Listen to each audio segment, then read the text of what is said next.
The studio lights were bright, almost too bright for the small figure walking toward the center of the stage.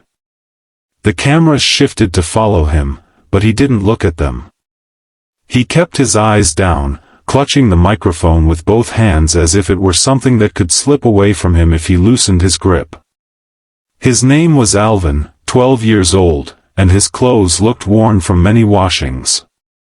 His shirt had a small tear near the collar, and his slippers were thin from walking the uneven streets of Cebu City's market area.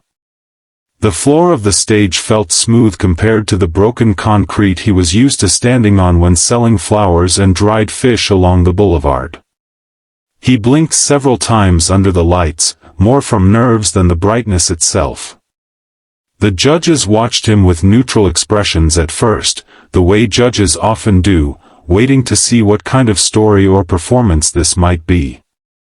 One of them smiled gently, noticing the boy's trembling hands.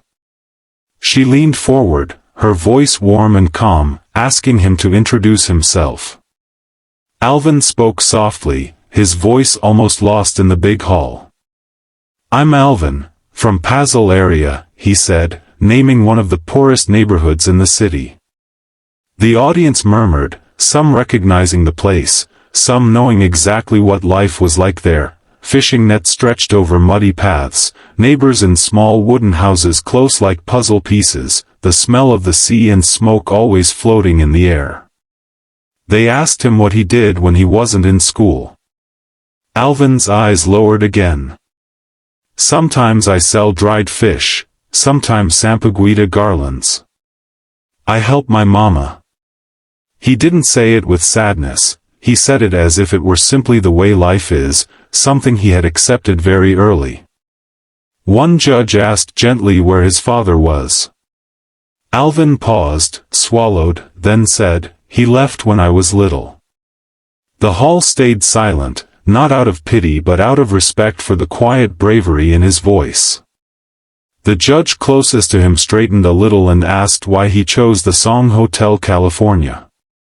The boy took a small breath, and for the first time he lifted his eyes.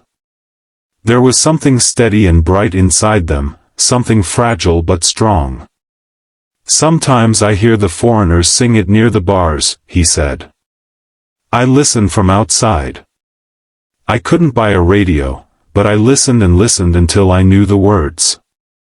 His voice didn't shake now, not when he spoke about the song. It was as though the music was the one thing he owned in the world that was truly his. The audience grew quiet, leaning forward as if they already knew something special was about to happen. The judges exchanged looks that were no longer neutral. There was curiosity, yes, but also something like anticipation, maybe hope. The stage felt bigger now, but Alvin didn't shrink. He stood very still, small hands wrapped around the microphone, breathing in deeply as though preparing to share not just a song, but the life that had shaped him. The soft sound of the guitar began to play through the speakers, familiar but distant, like a memory drifting in from somewhere far away.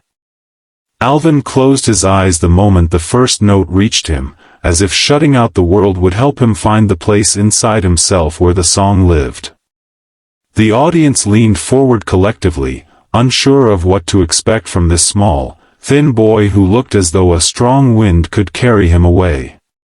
His shoulders rose and fell as he took a slow breath, his fingers tightening around the microphone for just a second more, and then he began to sing. The first line came out smooth, almost unexpectedly rich, and the room reacted instantly. A few people in the audience widened their eyes, others gasped softly. It was a voice that did not match his size or age. It carried something deep, something shaped by nights of selling flowers to strangers who rarely looked at him, by mornings waking to the sound of boats along the shore, by the quiet worry of whether there would be enough rice for everyone at home. His voice didn't sound trained, it sounded lived. He gave the melody a kind of ache that felt genuine, not performed. The judges felt it too. One of them, the same woman who had spoken gently to him earlier, brought her hand to her mouth without even realizing she was doing it. Another leaned back in his chair, eyebrows slowly rising, as though he needed to physically step back to absorb what he was hearing. The camera zoomed in, but it didn't change the moment. It was still just Alvin and the song. As the chorus neared, Alvin opened his eyes, not fully, just enough to see the room before him. The lights reflected in his eyes but did not hide the fact that they were wet with emotion. He wasn't crying from fear. He was singing from a place so vulnerable that most adults never touch it. Each word came out like something he had carried alone for a long time. When his voice cracked slightly on the phrase, "You can check out any time you like," it wasn't a mistake. It was heartbreak wrapped in melody. Backstage, the host wiped at his eyes, trying not to show the camera. Someone in the audience sniffled. A man near the back clasped his hands together as if in prayer. The sound engineer paused the adjustments he had been making, because sometimes, even in a room full of noise and lights and cameras, you need to simply listen. The room had changed. It wasn't a performance anymore. It was a confession. A story. A small window into the life of a boy who had found freedom inside a song written decades before he was born.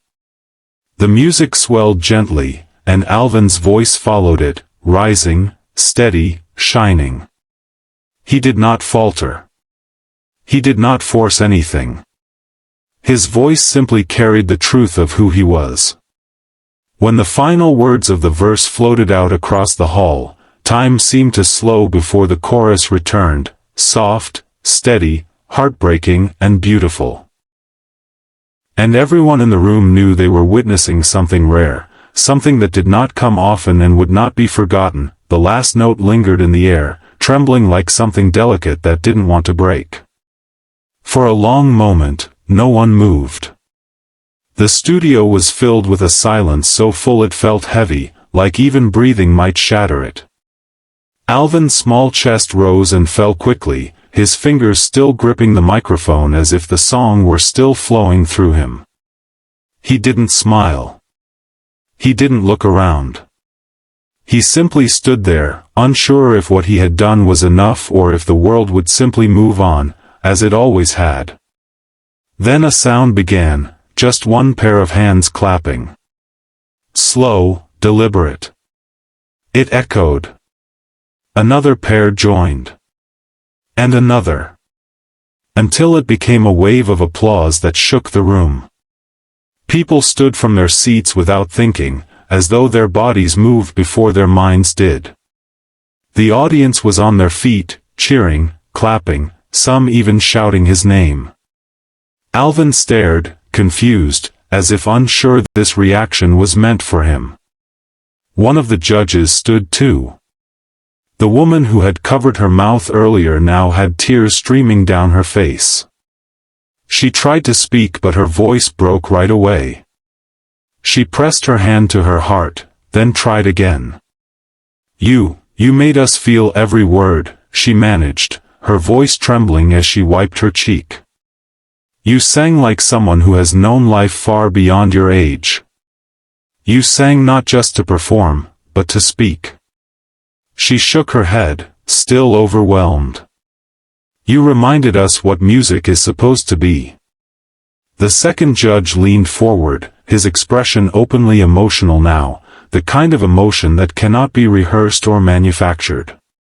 "Alvin," he said softly, "there are singers with training, singers with power, singers with experience, but very few people in this world can sing with a soul." His voice cracked at the last word. "You have that. And you gave it to all of us tonight." At that moment, from the side of the stage, a woman hurried out, thin, tired, wearing a faded blouse.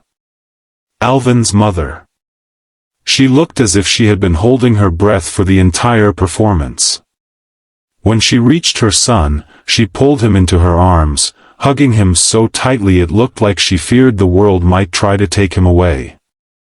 Alvin buried his face in her shoulder, finally letting the tears fall he had been holding back. The audience watched the embrace, and something in the room softened, like every person was remembering someone they missed, something they loved, or something they once hoped for.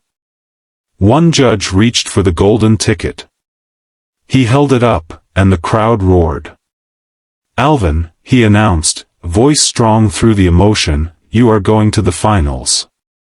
The boy stared at the ticket with disbelief, as if unsure his eyes were seeing correctly. Then slowly, trembling, he took it in his hand. The cheers rose again, louder than before, filling the hall like a warm tide. Alvin's tears fell freely now. He held the ticket close to his chest and whispered the only words he could find, "Salamat, Salamat pa, Salamat."